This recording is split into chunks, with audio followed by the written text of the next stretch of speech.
हाँ जी, चलिए अब हमारा जो टॉपिक है वो है बला गुण। और इससे पहले हमने आपको क्या करवा दिया था, एंगुलर मोमेंटम। एंगुलर मोमेंटम में आपको समझाया कि मोमेंटम का यदि हम आघूर्ण लेंगे तो हमको क्या मिलेगा, मोमेंटम का आघूर्ण या संवेग का आघूर्ण, जिसका नाम क्या है, कोणीय संवेग।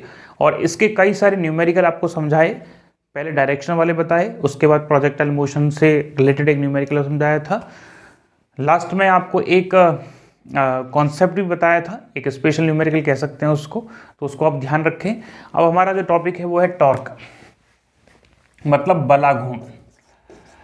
टॉर्क होता क्या है, ये आपको एंगुलर मोमेंटम यदि आपने पढ़ा है तो आपको समझ में आ जाएगा। एंगुलर मोमेंटम की सबसे पहली डेफिनेशन हमने ये दी थी कि सर यदि संवेग का आघूर्ण लिया जाए, मतलब यदि मोमेंटम को किसी पोजीशन वेक्टर के साथ क्रॉस प्रोडक्ट करवाया जाए तो क्या मिलेगा, कोणीय संवेग। जैसे हम बात करें, यदि फोर्स को क्रॉस प्रोडक्ट करवाया जाए किसी भी पोजीशन वेक्टर के साथ, मतलब बल का यदि आघूर्ण लिया जाए तो क्या मिलेगा, बलाघूर्ण। तो बेसिकली बलाघूर्ण है क्या, बेसिकली बलाघूर्ण है बल का आघूर्ण।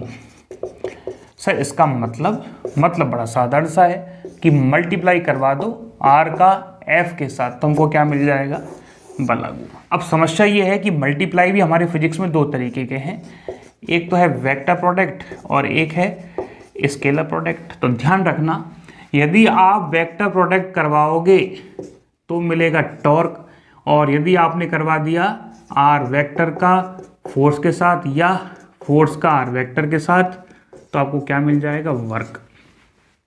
आपको पता है ना, डिस्प्लेसमेंट या किसी भी पोजीशन वेक्टर का हम फोर्स के साथ डॉट प्रोडक्ट करवाते हैं तो वर्क मिलता है, और ये क्या मिलता है, टॉर्क। इसका मतलब टॉर्क हमारी कैसी क्वांटिटी है, वेक्टर क्वांटिटी। क्यों, क्योंकि वेक्टर क्वांटिटी का जो रिजल्ट, वेक्टर प्रोडक्ट का जो रिजल्ट आएगा वो वेक्टर क्वांटिटी आएगी, और स्केलर प्रोडक्ट का जो रिजल्ट आएगा वो क्या आएगा, अदिश राशि, स्केलर। ये बात आपको समझ में आ गई होगी। अब बात ये भी आती है कि यदि हम इसको प्रॉपर वे में लिखें, चलो एक बार तो ऐसे लिख लो समझने के दृष्टि से, फिर हम यहाँ लिखते हैं r क्रॉस f वेक्टर। अब सर बात ये है कि टॉर्क बराबर ये आएगा r f साइन थीटा, मतलब इसको आप ऐसे लिख सकते हो r f साइन थीटा, और चाहो तो आप इसको ऐसे भी तो लिख सकते हो, भाई ये तो सेम ही है, f r साइन थीटा। ठीक है, या हम ये कहें कि हमारा जो टॉर्क है वो किससे रिलेटेड है, घूर्णन से, रोटेशन से रिलेटेड है। मतलब यदि वस्तु घूम रही है तो टॉर्क है, वस्तु नहीं घूम रही है तो टॉर्क नहीं है। इसका मतलब ये है कि यहां साइन थीटा जो है इसके साथ आएगा या इसके साथ आएगा या दोनों के साथ आ सकता है, इसको समझाइए।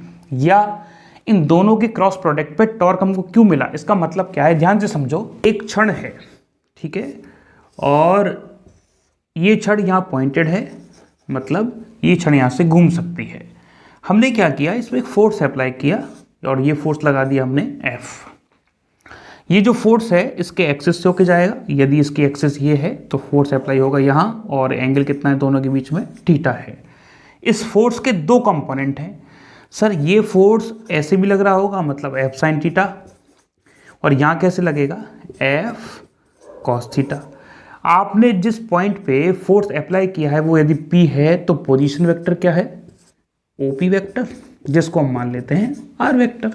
तो हम आपसे ये पूछें कि ये क्षण यदि घूमती है तो किस फोर्स की वजह से घूमेगी, F साइन थीटा की वजह से या F कॉस थीटा की वजह से। तो आपका जवाब होगा कि सर यदि ये घूम रही है तो फोर्स F साइन थीटा की वजह से घूमेगी, ना कि F कॉस थीटा की वजह से।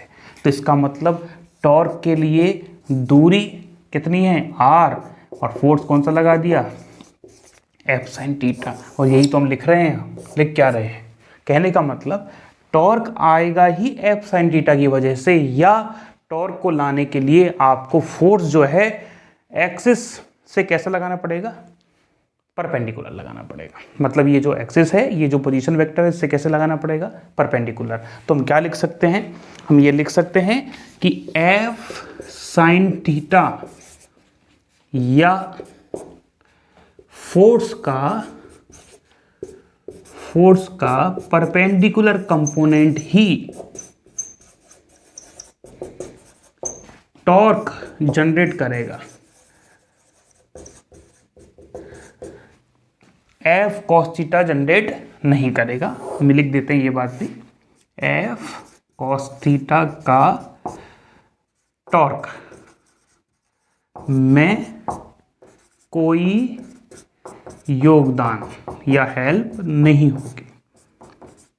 बात आया समझ में? इसलिए कई सारे बच्चे सोच रहे होंगे कि सर कैसे पता चल जाता है कि साइन थीटा लिखें या कॉस थीटा लिखें? तो उसका कारण है, यदि आप कॉस थीटा लिख दिए तो ये घूमेगा ही नहीं, और यदि ये नहीं घूमेगा तो टॉर्क कितना हो जाएगा? 0। चलिए साहब, और हम बात को आगे समझते हैं। नहीं सर, आपने तो फोर्स के कंपोनेंट कर लिए, हम यदि इस फॉर्मूले को लगाना चाहें तो आपने तो इसको प्रूफ कर दिया कि आर को एफ साइन थीटा से मल्टीप्लाई कर दो। ये भी तो कंडीशन हो सकती है। तो हम कहेंगे बिल्कुल हो सकती है सर, चेक कर लेते हैं। चलिए साहब, ये क्या है? क्षण है, और यहाँ पे क्या है कि वो पॉइंटेड है, यहाँ से वो घूम सकती है, पायोटेड है। तो इस पे क्या हम देखेंगे कि एक फोर्स आपने जो अप्लाई किया था वो कौन सा है? वो है एफ वेक्टर, और इसका जो कोण है वो क्या है? थीटा। सर क्या ऐसा नहीं हो सकता कि आपने पहले जो बनाया था फोर्स वो परपेंडिकुलर था आपके पोजीशन वेक्टर के, यहाँ से लेके और यहाँ तक, मतलब O से लेके P तक। क्या हम इस बार R को परपेंडिकुलर कर दें तो कोई बात नहीं। इस फोर्स के, ध्यान से सुनो, ये जो फोर्स है इसके परपेंडिकुलर लाइन कहाँ होगी? यहाँ होगी। यदि आप इसकी वैल्यू निकाल दें तो भी हमारा काम हो जाएगा। तो देखो जरा, यदि ये 90 है, ये थीटा है, तो ये कितना होगा? 90 माइनस थीटा, क्योंकि ट्राइंगल के सभी एंगल्स का एडिशन कितना आता है? 180। तो देखो, आर को यदि इधर लेके आओगे तो क्या आएगा? आर कॉस 90 माइनस थीटा, जिसको हम क्या लिख सकते हैं? R sine theta. और ध्यान रखना, आर का परपेंडिकुलर कंपोनेंट होगा तभी ये घूमेगा। तो टॉर्क क्या आ जाएगा? फोर्स तो ठीक है, r sine theta perpendicular distance. तो ऐसे भी अपन लोग इसको कर सकते हैं। अब बात ये आती है कि डायरेक्शन क्या होगी। भाई आपने कहा कि हमारा जो टॉर्क है वो कैसी क्वांटिटी है? Vector quantity. तो लिख देते हैं पहले, टॉर्क एक सदिश राशि है, मतलब वेक्टर क्वांटिटी है। अब डायरेक्शन क्या होगी? डायरेक्शन होगी परपेंडिकुलर टू द प्लेन। अब बात यह है, प्लेन कौन सा? जिसमें R और F हैं। मतलब ये कह सकते हैं कि टॉर्क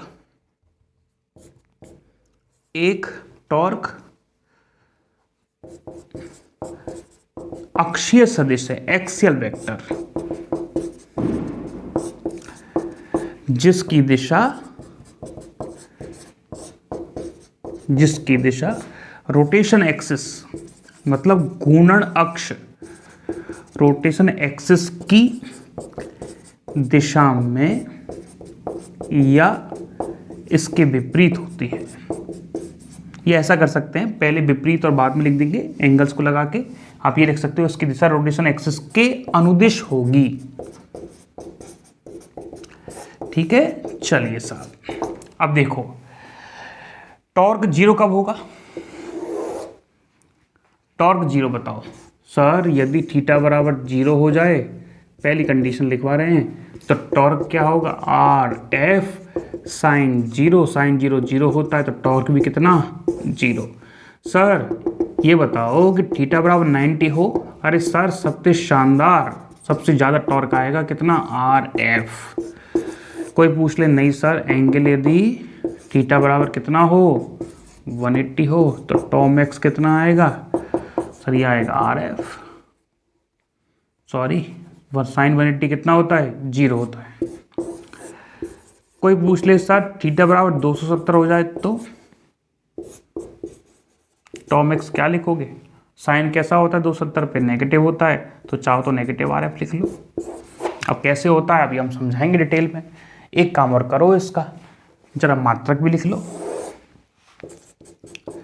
मात्रक होगा न्यूटन इंटू मीटर बल गुणा दूरी।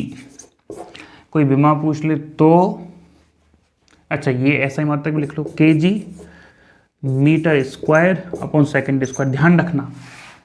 ध्यान रखना कि हमारा जो टॉर्क है उसका यूनिट वर्क के बराबर होता है, मतलब कार्य के बराबर होता है, एनर्जी के बराबर होता है, काइनेटिक एनर्जी के बराबर होता है, पोटेंशियल एनर्जी के बराबर होता है। कहने का मतलब वर्क की जो डायमेंशन है, काइनेटिक एनर्जी की जो डायमेंशन है, पोटेंशियल एनर्जी की जो डायमेंशन है, वही हमारे बलागुण की डायमेंशन है। ठीक है, कितनी डायमेंशन आएगी जो वर्क की है, m1 L2 T-2। इसको नोट कर लो, फिर आगे हम न्यूमेरिकल्स आपको चालू करवाते हैं। फटाफट नोट करो आप। हाँ जी, देखिए किस टाइप के आजकल न्यूमेरिकल पूछे जा रहे हैं। पहला देखते हैं क्वेश्चन नंबर 1। ये एक पेंडुलम है और इस पेंडुलम पे एक मास लटका है जिसका द्रव्यमान हम स्मॉल m मान लें, तो नीचे क्या लगेगा, वेट mg लगेगा। और इसको क्या किया है, वर्टिकल से थीटा एंगल पे खींचकर पूछा गया है कि इस टेंशन फोर्स के कारण टॉर्क कितना होगा, किसके सापेक्ष, O के सापेक्ष, और नीचे की तरफ जो वेट लगेगा इसके कारण टॉर्क कितना होगा, O के सापेक्ष। ठीक है, पेंडुलम को यहाँ पहुँचा दिया गया है। तो देखो हमारा क्या जवाब होगा। सबसे पहले ऐसा करते हैं, क्वेश्चन को लिख लेते हैं। क्वेश्चन क्या कह रहा है कि स्मॉल m द्रव्यमान के पिंड को L लंबाई, इसका लेंथ दे रखा है आपको L लंबाई के धागे से लटकाकर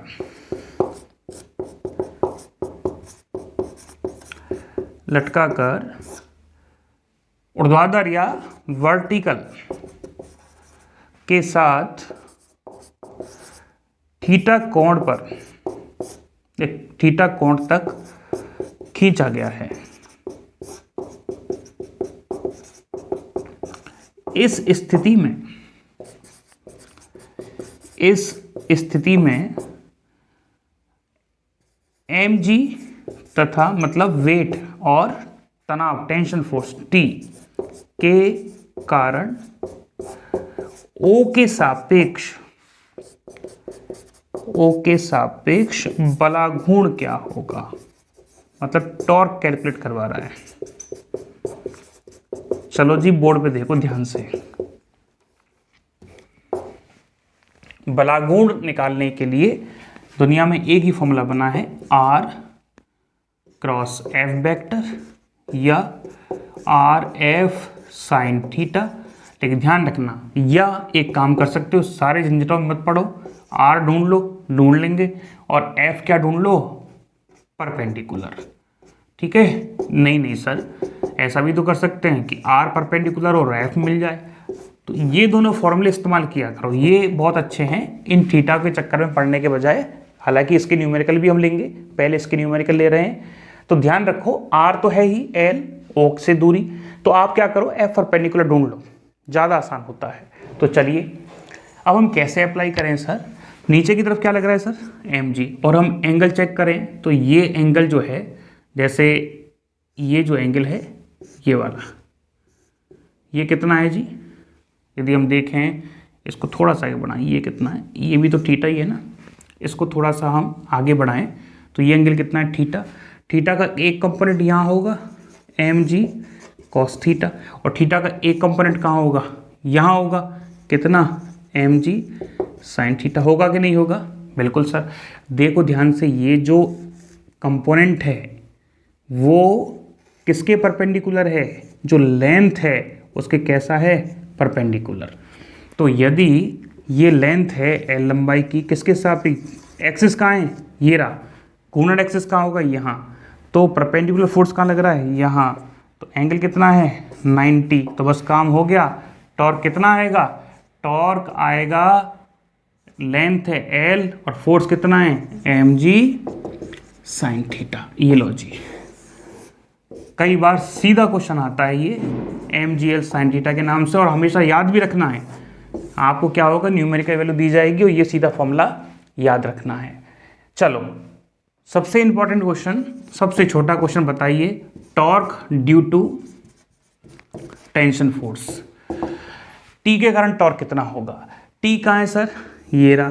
देखो टी जो है उसकी कोई परपेंडिकुलर डिस्टेंस नहीं है ओ के साथ, वो एक्सिस पे जाके मिल रहा है, ओरिजिन पे जाके मिल रहा है, थीटा बराबर 0 है, तो टी के कारण टॉर्क क्या होगा 0। बात आया समझ में? हमको क्या चाहिए, हमको चाहिए परपेंडिकुलर डिस्टेंस। फोर्स कहाँ है, यहाँ। आपकी परपेंडिकुलर डिस्टेंस कहाँ है, यहाँ। टी तो उसी डायरेक्शन में लग रहा है, तो थीटा बराबर 0 होगा, टॉर्क बराबर क्या आ जाएगा 0। ठीक है, चलिए बात आ गया समझ में। अगला न्यूमेरिकल देख लें यदि इसी का ही, कि एक पेंडुलम है जिसका वेट है 10 kg का और लंबाई है 2 मीटर की। यदि उसको 30 डिग्री तक घुमा के या खींच के रखा जाता है तो बताइए वेट के कारण या 10 kg के कारण हमारा टॉर्क कितना लगेगा। तो 10 kg मतलब 10 इंटू जी, तो सीधा सीधा टॉर्क लगा दो ना आप, mgl साइन थीटा। तो m कितना है जी, m है 10 kg, g कितना है वो भी 10 है, l कितना है 2 मीटर, साइन थीटा का मतलब क्या हो गया 1/2, 2 से 2 कट गया, आंसर आ गया 100 न्यूटन इंटू मीटर। ठीक है, चलिए एक एनवीएस का क्वेश्चन करवाते हैं। देखो कितना अच्छा क्वेश्चन आया था, लग सिंपल सा रहा है लेकिन काफी अच्छा। यदि r मतलब पोजीशन वेक्टर तथा f के सदिश गुणनफल क्रॉस प्रोडक्ट या वेक्टर प्रोडक्ट से टॉर्क प्राप्त होता है, बिल्कुल सही बात है। तो आप कहेंगे सर ये क्या स्टेटमेंट है, अरे देखो तो सही क्या स्टेटमेंट। टॉर्क वेक्टर का डॉट प्रोडक्ट एफ वेक्टर के साथ 1 या ऐसा करो नॉट इक्वल टू 0। दूसरा दे रखा है टॉर्क वेक्टर का डॉट के साथ, सॉरी डॉट प्रोडक्ट दे रखा है फोर्स के साथ 0। ऑप्शन बी टॉर्क का आर वेक्टर के साथ 0, टॉर्क का आर वेक्टर के साथ, ठीक है। तीसरा ऑप्शन है 2 बना दिए, टॉर्क का डॉट प्रोडक्ट 0, ठीक है। एक और दे रखा है टॉर्क का एफ वेक्टर के साथ भी 0 और टॉर्क का आर वेक्टर के साथ भी 0। बताइए कौन सा ऑप्शन होगा। टॉर्क का डॉट प्रोडक्ट आ दे F vector not equal to 0 और टॉर्क का एफ वेक्टर के साथ। ऐसे क्वेश्चन पूछे जाते हैं। जिसको डायरेक्शन का ज्ञान होगा वो तो सही कर देगा। जैसे ये कोई क्षण है, ठीक है, ऐसे न्यूमेरिकल लेंगे अभी। इस पे एक बल लगाया गया है एफ और आर कहाँ है आपकी, ये रही आर, तभी तो बल लगेगा इसके ऊपर। कैसा है ये, परपेंडिकुलर, इसका मतलब टॉर्क बनेगा। रॉड कैसे घूमेगी, ऐसे घूमेगी भाई, ऐसे तो घूमेगी रॉड क्योंकि यहाँ पॉइंटेड है ये, तो इसके रेस्पेक्ट में ऐसे घूमेगी, इसका मतलब टॉर्क बनेगा। टॉर्क बनेगा। अब ध्यान से समझो, कई सारे बच्चे सोच रहे होंगे कि सर ये वाला कॉन्सेप्ट हमको समझ में नहीं आया कि टॉर्क 0 कैसे ले लिया। देखो इस फोर्स को यहाँ लोगे तो टॉर्क बन रहा है, यहाँ लोगे तो भी टॉर्क बन रहा है। तो सोचो इस फोर्स को यहाँ ना लगा के यहाँ लगा दिया जाए इसी एक्सिस पे जहाँ पे ये लटक रही है, क्या होगा, टॉर्क बनेगा क्या, नहीं बनेगा टॉर्क। यदि यहाँ भी ना लगा के यहाँ लगा दिया जाए तो ये लो जी, यहाँ लगा दिया फोर्स, बताओ रॉड घूमेगी क्या, नहीं घूमेगी। तो तुम वही काम कर रहे हो, टॉर्क भी उसी डायरेक्शन में लगा दिया जहाँ से आपका जो आर वेक्टर है वो कैलकुलेट हो रहा है। पोजीशन वेक्टर की डायरेक्शन में आपने क्या लगा दिया, टॉर्क लगा दिया, सॉरी बल लगा दिया। पोजीशन वेक्टर कहाँ है इसका, माना बल यहाँ लगाया है, तो पोजीशन वेक्टर कहाँ होगा इसका, नीचे की तरफ। तो उसी डायरेक्शन में आपने क्या किया, बल लगा दिया। तो आंसर कितना आ जाएगा, 0, टॉर्क होगा ही नहीं। इसलिए परपेंडिकुलर फोर्स लेते हैं। तो चलिए ये आ गया परपेंडिकुलर फोर्स। अब बात हो रही डायरेक्शन की, तो देखो टॉर्क का फॉर्मूला क्या है, टॉर्क का फॉर्मूला है आर क्रॉस एफ वेक्टर। क्या है, आर क्रॉस एफ वेक्टर। तो आर और एफ जिस प्लेन में है उसके परपेंडिकुलर कौन आएगा, टॉर्क। मतलब टॉर्क वेक्टर बराबर आर एफ साइन थीटा और एन कैप। ये क्या है, ये नॉर्मल वेक्टर। किसके नॉर्मल, किसके लंबवत, इन दोनों के लंबवत। मतलब क्या है, मतलब ये है कि यदि एक आर वेक्टर पर इधर फोर्स लगा दिया जाए ऊपर की तरफ, तो वैल्यू कैसे निकालते हैं, ध्यान रखना। पहले वेक्टर की तरफ हाथ खोलो, दूसरे की तरफ मोड़ दो।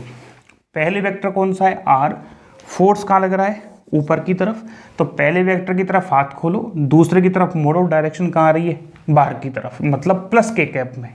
चेक करना चाहते हो तो कर लो, इसको क्या मान लो, प्लस एक्स कैप डायरेक्शन, इसको क्या मान लो, plus Y cap direction. Formula क्या कहता है, R vector cross F vector. X किस डायरेक्शन में, आर किस डायरेक्शन में, एक्स कैप में, एफ किस में, वाई कैप में। तो एक्स गुना वाई क्या आता है, के कैप प्लस में। तो हम भी तो वही कह रहे थे, आर क्रॉस एफ बार की तरफ। इसका निकाल के बताओ, एक्स कहाँ है, ये किस में है, आर वेक्टर है आपका माइनस वाई कैप में, नीचे की तरफ है। एफ वेक्टर कहाँ है, एफ वेक्टर है प्लस एक्स कैप में। फॉर्मूला क्या कहता है, आर क्रॉस एफ, मतलब minus Y cap cross X cap. किसी को माइनस से डर लग रहा है तो माइनस को बाहर निकाल दो, Y cap cross X cap. दूसरा तरीका क्या होता है, इसको उल्टा कर दिया करो, माइनस आ जाए तब, X cap cross Y cap. तो इन दोनों ही केसेस में हमारा जो डायरेक्शन है वो प्लस के कैप आ रहा है। कैसे कर सकते हैं, देखो आर की तरफ हाथ खोले, अब फोर्स इधर तो है नहीं, तो जाहिर सी बात है हाथ कैसे खोलने पड़ेंगे, ऐसे। हमने आर की तरफ हाथ खोले, फोर्स कहाँ लग रहा है इधर, तो हाथ मोड़ दिया, तो कहाँ आ रहा है, बाहर की तरफ, इसका मतलब प्लस के कैप। तो इस टाइप से हम न्यूमेरिकल को सॉल्व कर सकते हैं। इसको ध्यान रखना भाई, ये बहुत इंपॉर्टेंट है, ठीक है। चलिए, और इसका आंसर तो बताओ। हाँ, तो डायरेक्शन कहाँ आई, बाहर की तरफ। ऐसे करके देखा ना अभी हमने, ऐसे किया था, ऐसे। तो डायरेक्शन कहाँ आ रही है, मतलब बाहर की तरफ। तो ये क्या है, बाहर की तरफ वाली जो डायरेक्शन है वो हमारे फोर्स के भी कैसे है, परपेंडिकुलर, और हमारी पोजीशन से भी परपेंडिकुलर है। तो ध्यान रखना, यदि ए वेक्टर और बी वेक्टर का हम डॉट प्रोडक्ट करते हैं तो ए बी कॉस थीटा आता है, और यदि थीटा बराबर 90 हो तो ए वेक्टर डॉट बी वेक्टर बराबर कितना, 0। तो देखो, टॉप वेक्टर का एफ वेक्टर के साथ डॉट प्रोडक्ट करोगे, दोनों के बीच का एंगल कितना है, 90, 0 आना चाहिए, लेकिन ये नहीं आ रहा, तो ये गलत हो गया। ये भी गलत है, ये ठीक है, ये भी ठीक है, ये गलत है, ये भी, ये आंसर होगा। इसका मतलब क्या है इस लाइन का, इस लाइन का मतलब है कि हमारा बलागुण या टॉर्क फोर्स के लंबवत है, हमारा बलागुण पोजीशन वेक्टर के भी लंबवत है या परपेंडिकुलर है। नोट कर लो, फिर अगला न्यूमेरिकल चालू करते हैं, फटाफट नोट करो। हाँ जी, देखिए स्पेशल टाइप की न्यूमेरिकल और करवा रहे हैं। सबसे पहले तो देखो, आजकल क्या है कि थोड़े थियोरेटिकल न्यूमेरिकल आ रहे हैं, मतलब प्रोपोर्शनलिटी वाले आते हैं, डिपेंडेंसी वाले। जैसे ध्यान से समझना, टॉर्क बराबर होता है, टॉर्क बराबर आर क्रॉस एफ वेक्टर, ठीक है। और हम ये जानते हैं कि टॉर्क बराबर यदि परपेंडिकुलर है एक दूसरे के आर और एफ, तो आप सीधा सीधा आर एफ लिख सकते हो, डायरेक्शन एन कैप लगा सकते हो यदि आप टॉर्क लिखोगे, और यदि मैग्नीट्यूड चाहते हो तो सीधा सीधा आर एफ लिख सकते हो। सर यदि हमारा टॉर्क ही कांस्टेंट हो, मतलब फिक्स टॉर्क है, तो इस केस में हम ये नहीं कह सकते क्या कि मतलब कुछ ऐसा बन गया, तो हम ऐसे भी तो कह सकते हैं, लेकिन ध्यान रखना ये कब लगेगा, if torque equal to constant, ये ध्यान रखना बस। यदि टॉर्क नहीं आते तो ऐसा पॉसिबल होगा। इसका मतलब ये समझाना क्या चाहता है कि यदि आपका आर ज्यादा होगा, मतलब रोटेशन एक्सिस से आर ज्यादा है, किससे ध्यान रखना, ये भी ध्यान रखना, ये कहां से है, रोटेशन एक्सिस से है। रोटेशन एक्सिस से फोर्स की डिस्टेंस है ये, आम भाषा में क्या है, रोटेशन एक्सिस से फोर्स की डिस्टेंस। अभी समझ में आएगा। यदि आर ज़्यादा होगा तो फोर्स को कम लगाना पड़ेगा, और यदि आर कम होगा तो फोर्स को ज़्यादा लगाना पड़ेगा।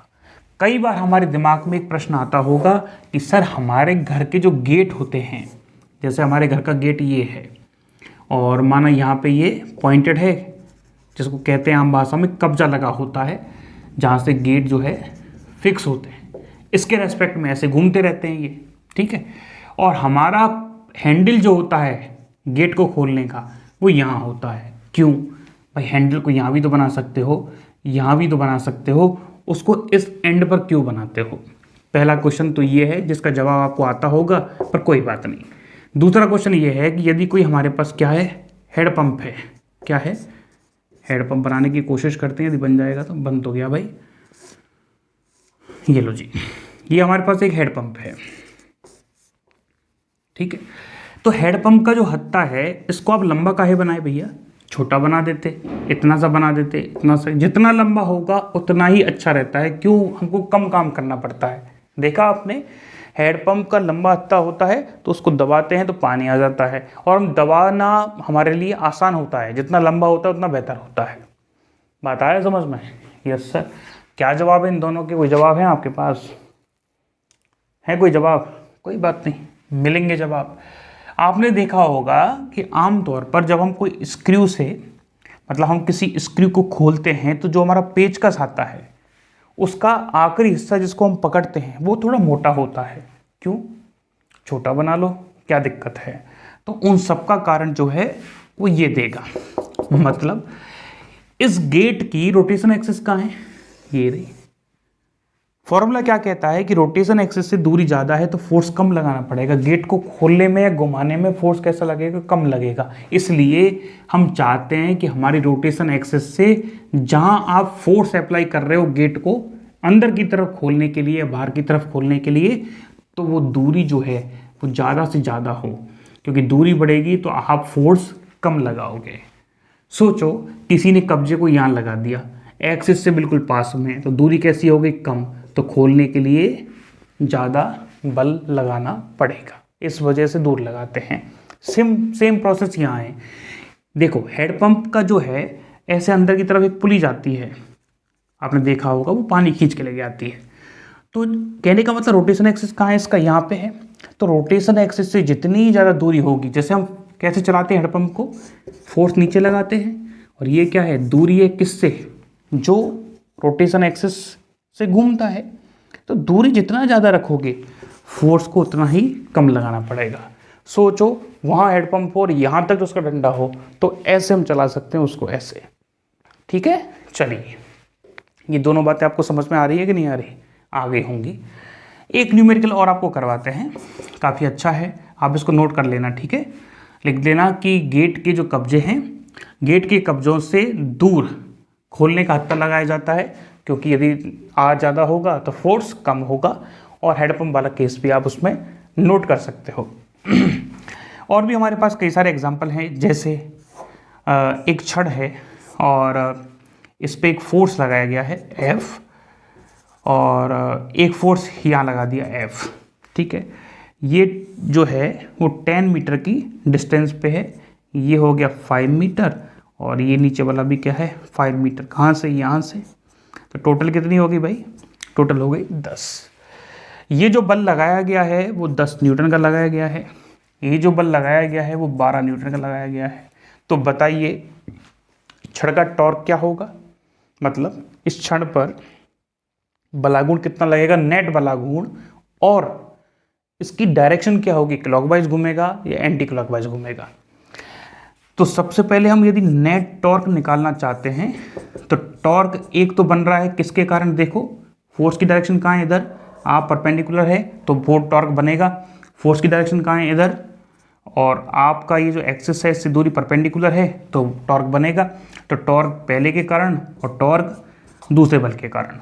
हाँ जी, टॉ1 देखो, आर एफ, भाई 90 का एंगल है तो साइन 90 मतलब 1 और एन कैप। तो देखो जी आर कितना है, किसके कारण, एफ बन के कारण, इसको 1 मान लो, इसको 2 मान लो। तो बन के कारण, बन कितनी दूरी पे है यहाँ से, 5 और 5 10 पे, कितना है 10, कितना आया 100 एन कैप। अब देखो एन कैप कैसे चेक करेंगे, फोर्स कहाँ लग रहा है, उधर, आर कहाँ है, नीचे, तो आर नीचे है, फोर्स इधर तो नहीं है, उधर फोर्स है, तो आर नीचे, फोर्स इधर बाहर की तरफ। तो क्या लिखेंगे इसको, प्लस के कैप। और ध्यान रखो यदि क्लॉकवाइज जाओगे, यदि क्लॉकवाइज जाओगे ऐसे, तो अंदर की तरफ आता है माइनस के कैप, हम लिख देते हैं। यदि क्लॉकवाइज जाओगे, ये क्या है क्लॉकवाइज, तो माइनस के कैप। और यदि एंटी क्लॉकवाइज जाओगे, घड़ी से उल्टी दिशा में, तो ये है एंटी क्लॉकवाइज, तो प्लस के कैप। तो ये कहाँ है, ये है ऐसे ऐसे एंटी क्लॉकवाइज है। सोचो ये बल कैसे घुमाएगा इस रॉड को, ऐसे तो घुमाएगा, तो एंटी क्लॉकवाइज है तो प्लस के कैप आ गया। ऐसे ही टॉटू निकालते हैं, चलो एक इधर निकाल देते, टॉटू देखते हैं भाई। टॉटू क्या कहता है कि आर कितना है, फोर्स का लग रहा है, यहाँ दूरी कितनी है 5 ही तो है, 5, फोर्स कितना है 12, और एन कैप 60 आ गया। एन कैप कहाँ होगा, ये देखो फोर्स कहाँ घुमाएगा, इसको ऐसे घुमाएगा, मतलब क्लॉकवाइज डायरेक्शन में घुमाएगा। चाहो तो ऐसे चेक कर लो, आर कहाँ है नीचे की तरफ, फोर्स कहाँ है इधर, तो टॉर्क कहाँ लगेगा अंदर की तरफ, तो माइनस के कैप। हाँ जी, टोटल नेट टॉर्क टॉ1 प्लस टॉ2 जोड़ दो, 100 प्लस के कैप और 60 माइनस के कैप, कितना आ गया 40 के कैप। तो कहने का मतलब क्या होगा, हम ये कह सकते हैं कि हमारी ये जो छड़ है वो एंटी क्लॉकवाइज डायरेक्शन में घूमेगी। बताया। कोई पूछ ले आपसे, ध्यान से समझना, ये पूछ ले what is the value of angular acceleration, कोई पूछ ले इस क्षण के लिए कोणीय त्वरण एंगुलर एक्सेलरेशन का मान बताओ, कोणीय त्वरण का मान क्या होगा। तो हमने आपको क्या समझा रखा है कि लीनियर मोशन में, रेखीय गति में एम इस्तेमाल करते हैं और रोटेशन मोशन में आई एल्फा इस्तेमाल करते हैं। टॉर्क ए बराबर moment of inertia I into alpha, पूरा समझा दिया था। तो चलिए, टॉ बराबर क्या है जी, आई एल्फा। यदि कोई रॉड अपने एक सिरे से जाने वाली परपेंडिकुलर एक्सिस के रेस्पेक्ट में घूमे तो मोमेंट ऑफ इनर्शिया क्या आता है, M L square by 3। L क्या है, यहाँ से यहाँ तक की दूरी है, हमको कितनी दे रखी है उसने 10 मीटर। तो चलिए, टॉ बराबर क्या लिखेंगे, mass L square by 3 into alpha. यदि इसका मास आपको 20 kg दे दे, क्या दे दे, मास 20 kg दे दे, तो टॉर्क कितना आया 40, मास कितना है 20, लंबाई कितनी है 10 गुणा 10 मतलब 10 मीटर की है, तो एल स्क्वायर है, नीचे क्या आएगा 3, इधर क्या आएगा एल्फा। तो देखो 20 से तो 2 बार कट गया, ये आ गया 6 बटे कितना आ जाएगा 100 बराबर एल्फा। तो एल बराबर आया 0.06,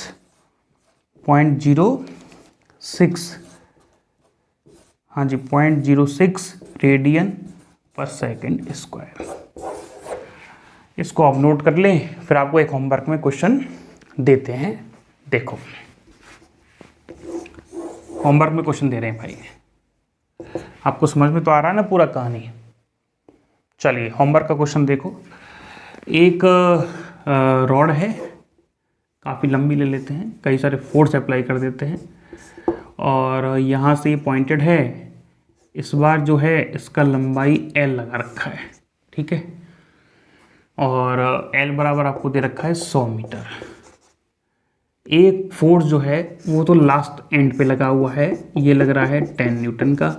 एक फोर्स जो है वो कुछ इस डायरेक्शन में लगा हुआ है, ये लग रहा है 20 न्यूटन का। लेकिन ये फोर्स आपकी जो एक्सिस है ये वाली, इससे ही 60 डिग्री का कोण बनाता है। कितने डिग्री का, 60 डिग्री का। और एक फोर्स जो है वो यहाँ लग रहा है, ठीक है, और ये दे रखी है उसने 40 मीटर की, टोटल 100 की है, ये 40 दे रखी है, और एफ बराबर दे रखा है उसने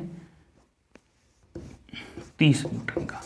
तो बताना है आपको, यदि एम बराबर 20 kg की छड़ हो और एल बराबर कितना है 100 मीटर, तो क्या कैलकुलेट करोगे आप बताओ कि नेट टॉर्क कितना होगा, ठीक है, और एक डायरेक्शन बताओगे क्लॉकवाइज आएगी या एंटी क्लॉकवाइज आएगी, और एक चीज़ बताओगे आप what is the value of alpha. 3 question हैं, पहला टॉर्क बताओगे, फिर क्लॉकवाइज एंटी क्लॉकवाइज बताओगे, फिर एल्फा, ठीक है। ध्यान से समझना, इसको बड़े ध्यान से करना, इसके कंपोनेंट तोड़ना ऐसे करके।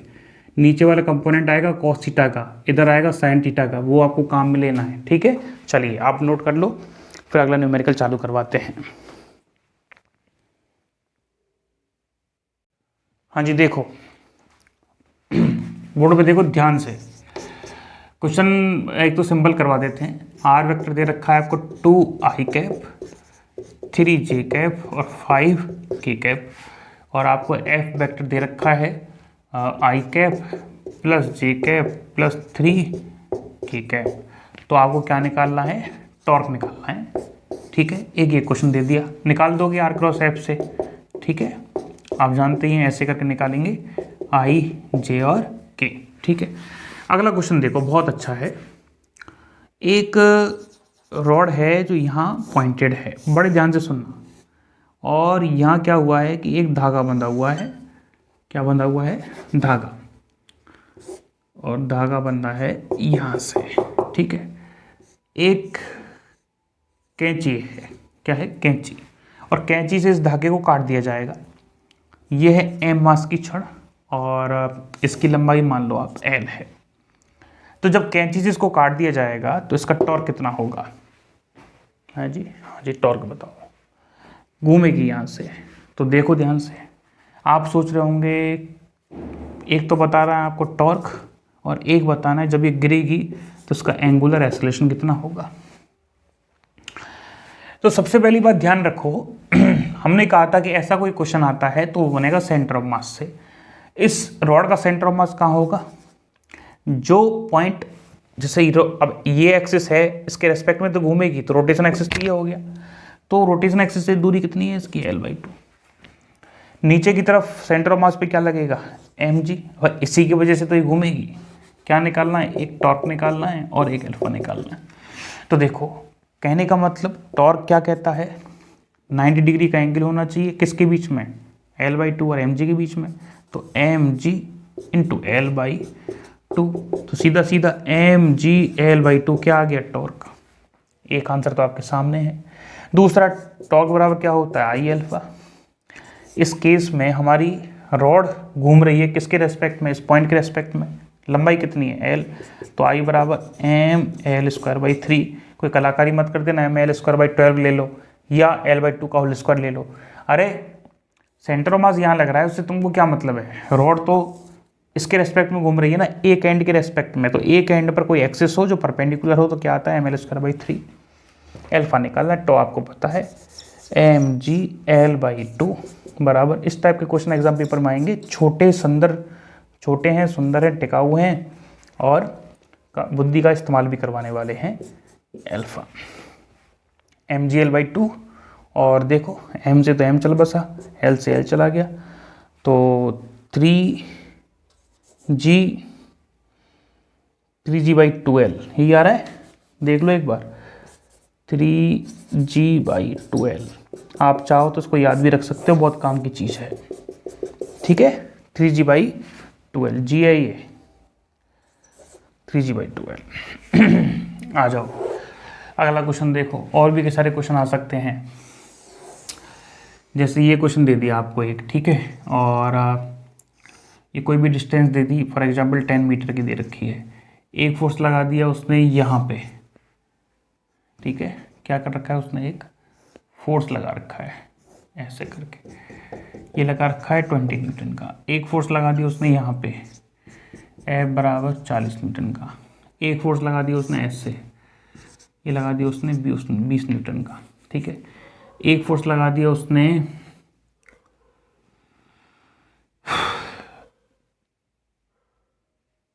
ऐसे लगा दी, ये लो जी। और ये जो उसने बताया कि एंगल जो है वो है 30 डिग्री का, उसने ऐसे लगा दी। और उसने पूछ लिया कि भैया आप हमको एक फोर्स और लगा देते हैं हम, आप हमको बता दो। नहीं ये फोर्स हमको अच्छा नहीं लग रहा है, ये लो। हाँ जी, उसने बता दिया, उसने पूछा है आपसे नेट टॉर्क बताओ। टॉर्क क्या होगा? नेट मतलब कुल। तो देखो फोर्स कितने हैं जी? 1 2 3 4 और 5 बल हैं। इसका मतलब टॉ बराबर टॉ 1, टॉ 2, टॉ 3 और टॉ 4 और टॉ 5। चलो साहब, ठीक है, सारे वेक्टर हैं तो वेक्टर के अकॉर्डिंग जुड़ जाएंगे और हम डायरेक्शन प्लस के कैप और माइनस के कैप पर निकालेंगे। सबसे पहले F1 ले लें, तो टॉप वन बराबर आर एफ। देखो F कहाँ है, यहाँ, R कहाँ है, यहाँ। एंगल कितना, ध्यान रखना जितने भी बल बन रहे हैं इसको छोड़ के सारे बल स्पर्श रेखा के अकॉर्डिंग बन रहे हैं, टेंजेंशियल बन रहे हैं, तो ध्यान रखना ये हमेशा कितने डिग्री के कोण पे हैं, 90 पे। कितने डिग्री के कोण पे है भाई ये, 90 पे। कितने डिग्री के कोण पे है भाई, ये 90 डिग्री पे नहीं है, चेक करेंगे। तो टॉप वन बराबर आर कितना है, सबका 10 मीटर है, रेडियस है 10, इंटू फोर्स कितना है पहला, इंटू 20। डायरेक्शन बताओ, देखो फोर्स कहाँ है, ऊपर की तरफ, तो यहाँ से ऊपर की तरफ ले लो, आर की तरफ हाथ खोलो, एफ की तरफ मोड़ो, अंदर की तरफ, तो माइनस के कैप। नहीं पता लग रहा है तो सोचो ये फोर्स ऐसे लग रहा है तो गोला कैसे घूमेगा, ऐसे घूमेगा। ये कौन सा वाइज है, क्लॉक वाइज, तो ऐसे बना सकते हैं। टॉ2, ये देखो ये भी क्लॉक वाइज घुमाएगा, नीचे की तरफ ऐसे घुमाएगा, इसको माइनस के कैप आएगा डायरेक्शन तो। और ये परपेंडिकुलर है 40 इंटू 10, मतलब आर क्रॉस एफ, ठीक है। चाहे तो ऐसा लिख लो, आर पहले लिख लो, एफ बाद में लिख लो। टॉ3 कहाँ है, ये रहा, परपेंडिकुलर है, ओके। देखो ये घुमाएगा ऐसे बाहर की तरफ, तो प्लस के कैप कितना है जी, ये तो 10 ही रहेगा, तो 10 गुणा 20। हाँ जी, टॉ3 बताओ, टॉ3 ये रहा, टॉ3 तो हो गया, टॉ4 कितना न्यूटन का है, 30 न्यूटन का है। देखो कहाँ लगेगा, ये इसको ऐसे घुमाएगा बाहर की तरफ, और वैसे भी चाहो तो आर क्रॉस एफ बाहर की तरफ आ रहा है, तो प्लस के कैप, और आर कितना है, वही 10 मीटर है। टॉ5 बताओ जी, टॉ5 क्या है, ये रहा। देखो ध्यान से, ये इसके सांगे, तो एक तो यदि हम देखें इसको एक्स से बनाएं ऐसे, ठीक है। तो ये देखो ध्यान से कि सर ये जो फोर्स है ये तो आपकी किस डायरेक्शन में है, ये है जहाँ से आपका एक्सिस ऑफ रोटेशन निकल रहा है उसी की लाइन में है। तो इस बेस पे क्या करेंगे हम, एंगल क्या हो जाएगा हमारा, 0। क्या हो जाएगा, 0। बात आया समझ में आपको, यस सर। तो टॉ5 कितना आएगा, 0। देखो ध्यान से उसी डायरेक्शन में है, इस वजह से ऐसा हो रहा है। सोचो यदि उस डायरेक्शन में ना हो, मतलब एक फोर्स तो हम ऐसा करें, एक फोर्स हम ऐसे लगा दिए F6, ठीक है, और ये जो है ये बना रहा है यहाँ से 30 डिग्री का एंगल। तो अब बताओ क्या लिखोगे, तो क्या इसके कारण भी 0 है, नहीं, इसके कारण 0 है, इसके कारण 0 नहीं है। क्यों नहीं है, क्योंकि इसका एक कंपोनेंट यहाँ बनेगा F6 cos 30, जो किस डायरेक्शन में है, उसी एक्सिस में है जिसमें आपका क्रिया रेखा है या पॉइंट ऑफ एक्सिस से सेम दूरी पे है। ये क्या है जी, ये बनेगा F6 sin 30, और ये किससे परपेंडिकुलर है, एक्सिस ऑफ रोटेशन से परपेंडिकुलर। मतलब क्या है कि एक्सिस ऑफ रोटेशन की डिस्टेंस निकालनी है फोर्स के साथ, और वो डिस्टेंस यदि फोर्स की दिशा में आ रही है तो कोई टॉर्क बनेगा नहीं। यदि एक्सिस ऑफ रोटेशन की डिस्टेंस फ्रॉम फोर्स से परपेंडिकुलर है तो बनेगा।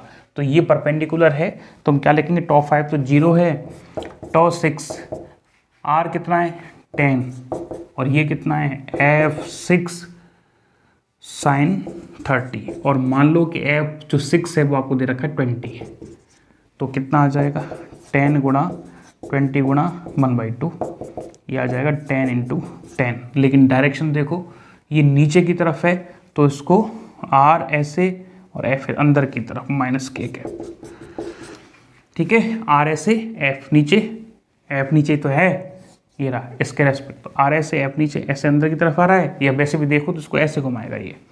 अब तो जोड़ दो, अब जोड़ने में क्या है, जोड़ देना आंसर आ जाएगा, माइनस माइनस माइनस, तो ये आ गया 200 400 और 100, 600 700 हो गए, और प्लस में कितने चले गए 300 और 200 500, माइनस 200 आ जाएगा, मतलब ऐसे घूम जाएगा, ठीक है। कैलकुलेट कर लेना।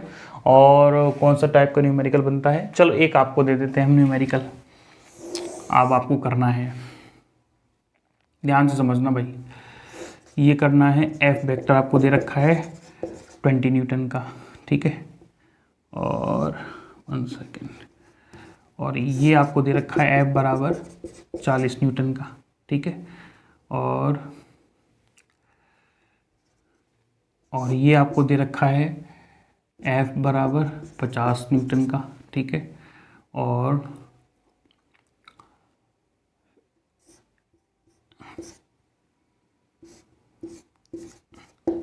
ये दे रखा है आपको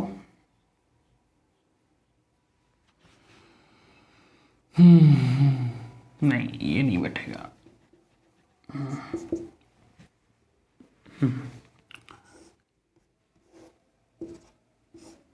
ये आपको एक दे रखा है इस टाइप से, ठीक है, ये दे रखा है F बराबर 40 न्यूटन का, ठीक है, और ये है बराबर 10 मीटर की।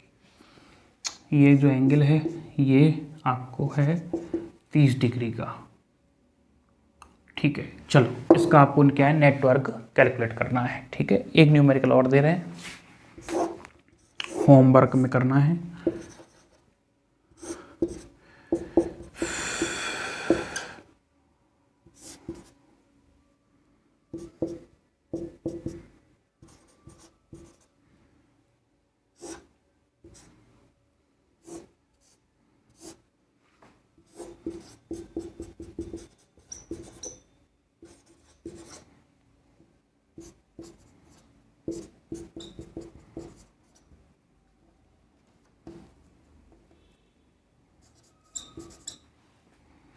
ठीक है, ये डिस्टेंस है